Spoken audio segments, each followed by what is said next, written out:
साईं तेरे चरणों में कोटि प्रणाम। साईं तेरे चरणों में कोटि प्रणाम। साईं तेरे चरणों में कोटि प्रणाम। साईं तेरे चरणों में कोटि प्रणाम। शरण में ले लो साईं प्रभो। शरण में ले लो साईं प्रभो। शरण में ले लो साईं प्रभो। शरण में ले लो साईं प्रभो। नमस्कार, साई वाणी में आप सबका सहर्ष स्वागत। मेरे प्रिय आत्मन और मेरे भाई बहनों, साई वाणी आप सबके जीवन में बदलाव ला रही है, इसमें कोई दोहरा नहीं, कोई शक नहीं। मुंबई के पार्ले के साईं बाबा मंदिर में जब मैंने अभी उनका निवेदन स्वीकार किया और वहाँ जब मैं अभी जा रहा हूँ तो 10,000 मेरे सभी भाई बहन वहाँ जुड़ गए। बड़ी खुशी है मुझे कि साईं बाबा अपने जीवन में अपने भक्तों के लिए मेरी तरफ से एक छोटा सा कार्य आपसे करवा रहे हैं। अभी समय आया है सबको उठ के कार्य करने का। अभी समय नहीं रहा एक जगह पे बैठने का। अभी समय आया है अपने खुद को जानने का, और अभी समय आया है अपने जीवन में कुछ करके दिखाने का। बहुत सारे लोग पीड़ित हैं आज, बहुत सारी अलग अलग समस्या लेके मेरे साथ बात करते हैं और उनको लगता है कि जीवन खत्म हुआ।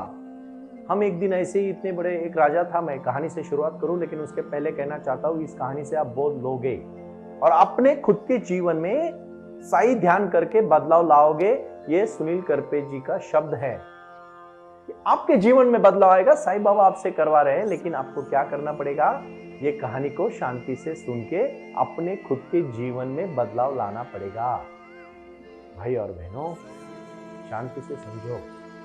विचारधारा ये बहुत महत्वपूर्ण है। ध्यान और ध्यान की शक्ति आपके जीवन में बदलाव लाएगी, इसमें कोई दोहरा नहीं है, कोई शंका नहीं है। एक महान राजा, बहुत पराक्रमी राजा था। उसको हमेशा डर रहता था कि वो मरेगा, एक दिन ये सब वैभव छोड़ के जाएगा, तो क्या करूं? बहुत सारे प्रश्न उनके मन में आते थे, जैसे आप सबके मन में बहुत सारे अपने जीवन के बारे में, जिंदगी के बारे में, भगवान के बारे में, श्रद्धा के बारे में बहुत सारी समस्या होती है, बहुत सारे प्रश्न होते हैं। उसी प्रकार वो राजा को भी बहुत सारे प्रश्न थे। तो उसी राजा के एक दूसरे राज्य के नजदीक एक महान फकीर, महान ज्ञानी व्यक्ति था, जरथुस्त। उसका नाम था जरथुस्त।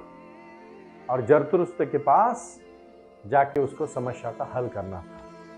हो गया तो समस्या, जब राजा उसके दरबार में पहुंचा तो जरथुस्त को प्रणाम किया और कहा, मैं आपका बहुत नाम सुन चुका हूँ, मुझे आपसे कुछ सलाह मशवरा करना है, लेकिन मैं ज़्यादा समय रुक नहीं सकता क्योंकि अभी अभी मैं युद्ध से आया हूँ और मुझे दरबार में बहुत सारा काम है। तो जरथुस्त्र उसकी तरफ देखा और हंसा और उसको एक गेहूं का दाना दिया और बोला, देख तेरी जो समस्या है उसका हल इसमें है। और उन्होंने बाकी सब लोगों की तरफ देखा तो वो भी हंसने लगे। तो राजा को थोड़ी शंका आई कि जरथुस्त्र मेरा अपमान कर रहे हैं, तो बहुत दुखी हो गए। तो फिर वो वहां से चला गया। कुछ दिन के बाद उसने बहुत तरक्की की, राजा का नाम पूरे विश्व में छा गया, लेकिन वो समस्या आज भी उसके मन में थी। कभी कभी हम भगवान के बारे में, कुछ लोग कहते हैं हम साईं बाबा को जाते हैं, बाबा के पास जाते हैं, फिर भी हम वही के वही होते हैं, हमारी समस्या सब हल नहीं होती। अरे होगी, आप उस तरह से प्रयास तो करो।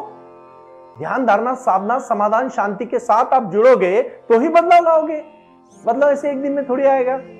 उसके लिए आपको भी तपस्या करनी पड़ेगी, अभ्यास करना पड़ेगा, साधना करनी पड़ेगी, विचार रखना पड़ेगा और अपने को खुद को सिद्ध करना पड़ेगा। सिद्ध करने चला जाता है, फिर वो सोचता है कि नहीं, अभी मैं उस समय बहुत जवान था, राजा सोचता है मेरे से गलतियां हुई है, मैं फिर से, क्योंकि जरथुस्त का भी नाम बहुत पूरे विश्व में छाया था, वो भी बहुत महान व्यक्ति थे और सब लोग उनको मानते थे। फिर राजा एक बार फिर से अपने दूतों को भेजता है और बोलता है, वो एक निवेदन लिखता है कि कहता है, देखो उस समय मैं थोड़ा जवान था, मेरे मन में थोड़ी समस्याएं कम थी, मुझे नहीं समझ में आप क्या करना है, आप फिर से मेरी समस्या का हल करें। फिर राजा उसको एक ऐसा निवेदन भेजता है अपने किसी सैनिकों के पास। तो सैनिक जरतुस्त के पास आने के बाद वो पढ़ लेते हैं और फिर उसको एक डब्बी में फिर से गेहूं का दाना डाल के उसको राजा को एक लेटर लिख के भेज देते फिर से, और कहते हैं देख तेरे सब समस्या का हल इसी डब्बी में है। फिर से जरतुस्त देखता है कि राजा को लगता है कि फिर से एक बार उसने मेरे साथ मजाक किया। फिर वो सोचता है कोई बात नहीं, अभी अकेला पूरे विश्व में एक ही फकीर थोड़ी है, मैं और बड़े फकीर के पास जाऊंगा। और उनका नाम था शयनक शास्त्र। अब शयनक शास्त्र बहुत बड़े ज्ञानी थे, वो बहुत सालों के बाद भारत से गुजर रहे थे और उनको पता था कि वो राजा भी उनको मिलना चाहता था। तो राजा शयनक शास्त्र को जाके स्वागत करता है और अपनी पूरी जरतुस्त्र की कहानी बता देता है। शयनक शास्त्र कहते हैं मैं भारत में इसलिए आया हूं कि मुझे भी एक महान गुरु जरतुस्त्र को मिलना है। वो सोचता है अच्छी बात है। फिर राजा अपनी पूरी निजी कहानी बताता है कि 2 बार मेरा उन्होंने अपमान किया है लेकिन मेरे समस्या का हल नहीं किया। देखो मुझे हंसी मजाक में उन्होंने ये गेहूं भेज दिया। तो शयनक शास्त्र वो गेहूं की तरफ ऐसे देखते हैं, एक 20 मिनट देखते हैं, पूरे दरबार में सन्नाटा छा जाता है। और फिर वो बोलते हंसने लगते हैं, मुझे बिल्कुल भी दुख नहीं हुआ कि मैं इतने दूर से इतने महान हस्ती को जरतुस्त्र को मिलने आया हूं, क्योंकि सच में वो महान है, वो ज्ञानी है, वो ज्ञानी है और वो पंडित है। मैं उनको झुक के नमस्कार करता हूं। फिर तो राजा को सोचने लगा अभी ये तो बात ही हुई कि सबसे विश्व का उच्चतम फकीर और ज्ञानी इंसान अगर कह रहा है कि जरतुस्त्र सही है, तो राजा फिर उनको नम्रता के साथ पूछता है महाराज कृपा करें और हमें विस्तार में समझाए, मुझे तो नहीं समझ में आ रहा है, आपको समझ में आ रहा है। बहुत सारे लोगों को साईं बाबा की भक्ति सिर्फ दर्शन लेना मतलब भक्ति नहीं है। आप समझो शांति से, कुछ प्रिंसिपल्स को, कुछ इथिक्स को, कुछ लाइफ के तत्वों को आपको निभाना पड़ेगा, कुछ अभ्यास करना पड़ेगा, कुछ प्रयास करना पड़ेगा हर दिन, तभी तो पहुंच पाओगे। अपने भी जीवन में बहुत जो भी लक्ष्य रखते हो, जो भी चिंता है, जो भी समस्या है, उसको अगर आपको हल करना है तो आपको शांति से पेशेंस रख के बहुत समाधान के साथ कदम डालने पड़ेंगे। दर्शन करो बाबा का शिरडी में, लेकिन आशीर्वाद के साथ कुछ संकल्प भी करो और संकल्प के साथ प्रारंभ करो और जारी रखो, उसमें चलते रहो भाइयों, तभी तो विकास हो सकता है। विकास ऐसे थोड़ी ना होगा। अब मेरी बातों को ठीक से समझ रहे हो, क्योंकि साई ध्यान और साई क्रिया मैंने बरसों की तपस्या करके आपके लिए दिया है, वो विचार है मेरा, मुझे बाबा ने वो ज्ञान दिया तो वो मैं आपके साथ बांट रहा हूं। बहुत सारे उपक्रम हमने हाथ में लिए हैं, क्योंकि अभी अभी मेरा सहयोगी बालाजी आपको दिखाएगा बीच बीच में बाबा की भक्ति में जनसागर लौटता था। हजारों दुखी पीड़ित रोगी निरोगी लोग आते थे, किसान आते थे, भाई बहन आते थे, सरकारी नौकरी वाले आते थे, जानवर भी बाबा के दरबार में आज कभी कभी हाजिरी लगा के जाते थे, क्योंकि बाबा ने प्राणी मात्र से प्यार किया। शयनक शास्त्र जब कहता है कि जरतुस्त्र का ही महान नेता है, गुरु है, फकीर है, ज्ञानी है, तो राजा कहता है कैसे महाराज, हमें कृपा करें और समझाए। और फिर शांति से समझ लेना। फिर वो कहता है कि आप समझो ठीक से, ये बात को जानो। कैसे जानोगे आप? वो कहता है कि जब क्रांति हुई है तब तब शांति निखरी है। और वो शांति कौन सी थी? तो शयनक शास्त्र कहता है, देखो आपको भी कोई ज्ञानी बताएगा तो ही समझ में आता है। मैं तो रोजमर्रा की जिंदगी में अपनी माँ बाप भी बहुत कुछ सिखाते हैं, हमारा ध्यान ही नहीं होता उस तरफ। माता पिता शास्त्र एवं गुरुजनों का आदर करने वाला चिर आदरणीय बन जाता है। भाई और बहनों, ये चिर आदरणीय बनना आसान थोड़ी ना है, उसके लिए बहुत पापड़ पेलने पड़ते हैं। और वो जिंदगी के लिए हमें आसानी से जो चीज मिलेगी समझ लेना कि वो निकल जाने वाली है, जो चीज मेहनत से मिलेगी वो टिकने वाली है, लाइफ टाइम रहने वाली है। और हमें वैसे ही काम करना है, कॉन्क्रीट वर्क करना है, बेस वाला काम करना है, ना कि कोई कुपुर मुर्दे की तरह छोटा छोटा उड़ी, 2 दिन छलांग मारी, तीसरे दिन गायब हो गए। नहीं, ऐसा बिल्कुल नहीं करना है। एक एक कदम को ऐसे डालना है कि वापस ना आए। जिंदगी बहुत बड़ी चीज है भाइयों, उसको स्वीकारना है, उसको जीतना है, उसको हासिल करना है और फिर मजा आएगी। फिर शयनक शास्त्र कहता है, देख राजा, तूने गेहूं कहाँ रखा? इस सोने की डब्बी में रखा। क्या फायदा? यही गेहूं अगर तू जमीन में बोएगा, उसको खत डालेगा, पानी डालेगा, सूरज की किरणें देगा, उसकी मशागत करेगा, उसका ख्याल करेगा, तो उसमें से अंकुर आएगा और उसका छोटा सा गेहूं का पौधा बनेगा। और फिर उसके बाद वो उससे फिर गेहूं आएंगे और फिर वैसे ही तू क्रिया करते रहे। देख, वो बीज अंकुरेगा तो शायद वो बीज नहीं रहेगा, उसका छोटा सा पेड़ बनेगा, उससे और गेहूं आएंगे। यही तो तेरा जीवन है। तू तेरे कार्य में, हम भी जब जन्म लेते हैं ना, हम भी एक दिन मरने वाले हैं। कौन आया परमानेंट जीने के लिए, बताए मुझे यहाँ। लेकिन हम जब अस्तित्व को खुश करेंगे, एक बात शांति से सुनो, आप आने से आपके पड़ोसियों में, आपके दोस्तों में, आपके परिवार में, आपके ऑफिस में, आपके कारोबार में, आपके समाज में, आपके राष्ट्र में, आपके विश्व में अगर सब लोग उल्लासित होते हैं ना, तो याद रखना आपका उनसे अच्छा बर्ताव है। आप आने से अगर वो नाक को इधर उधर घुमाते, मुंह को इधर उधर घुमाते ना, समझने का कहीं ना कहीं समस्या है। बहुत छोटी सी बात है, आप शायद इसको समझ नहीं पाओगे, लेकिन जिंदगी में भी यही है। वो बीज है, सड़ जाएगा अगर वो डब्बे में रखोगे तो। वही अगर जमीन में बोओगे तो उसका छोटा सा पेड़ बनेगा, और जब पेड़ बनेगा तो वो पेड़ क्रांति करेगा, बहुत सारे गेहूं तैयार करेगा, और एक दिन गेहूं को मरना ही है। हमें जब तक हम मिटते नहीं है, तब हम दूसरा कैसे खड़ा करें। मानव जात का भी यही है। हमारी कितनी पीढ़ी है देखो, आप सोचो हमारी कितनी पीढ़ी है। आपका नंबर पता है आपको शायद आपके पिताजी पता है, ग्रैंडफादर पता है, उनके पिताजी शायद पता है, उनके कौन पिताजी थे, उनके कौन पिताजी थे, आपके आगे वाले और आगे वाले और आगे वाले, 5 पीढ़ियों का बाद आपको भी नाम कोई याद नहीं रखेगा। आप मुझे बताओ, आप अपने जीवन में जो कार्य करते हो वही रहने वाला है। और आपका कार्य क्या होना चाहिए पता है? सबको विकास करने वाला, सबको सुख शांति समाधान देने वाला और ज्ञान देने वाला कार्य होना चाहिए। कृति के साथ जुड़ने वाला कार्य होना चाहिए। और इसलिए मैं आप सबको आज सिखाना चाहता हूं साई ध्यान। जुड़ो। मेरे एक मित्र है, महाराष्ट्र की है, श्री भास्कर जी नरसाड़े पाटिल। उन्होंने मुझे एक प्रश्न पूछा, तू मेरे साथ स्कूल में पढ़ा सुनील, हम दोनों एक साथ पढ़े, अभी आप जो कार्य करने जा रहे हो बहुत अच्छा कार्य करने जा रहे हो, मुझे एक समस्या है, मैं चाहता हूं कि मेरे जैसे मेरे बच्चे बहुत अच्छा पढ़े और अच्छा कार्य करें। मैं कहता हूं भास्कर जी जरूर पढ़ेंगे, आपका बीज शुद्ध है, इसलिए मराठी में कहावत है, शुद्ध बीजा पोटी फळे रसाळ गोमटी। लेकिन आपको उसके लिए खपना पड़ेगा, आपको उसके लिए ध्यान देना पड़ेगा, आपको उनको मार्गदर्शन करना पड़ेगा, ना कि कोई चीजों के लिए उनको प्रेशर करना पड़ेगा। देखो, अगर एक कोई पेड़ उग रहा है और उसको आप हर दिन ऊपर से दबा रहे हो, उगेगा वो। अगर उसको अच्छी तरह से आप उसका भरण पोषण करोगे, उसका केयर करोगे, तो कितना अच्छी तरह से बढ़ेगा।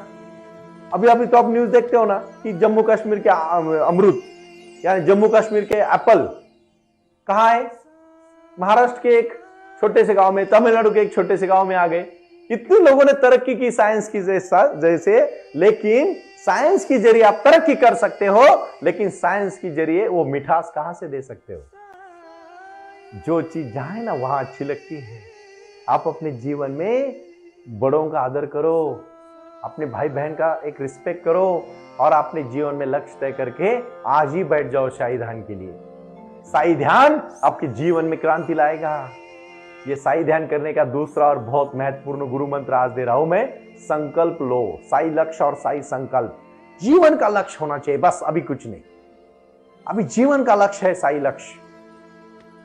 ये कहानी से जो बोध लेना है समझ लीजिए।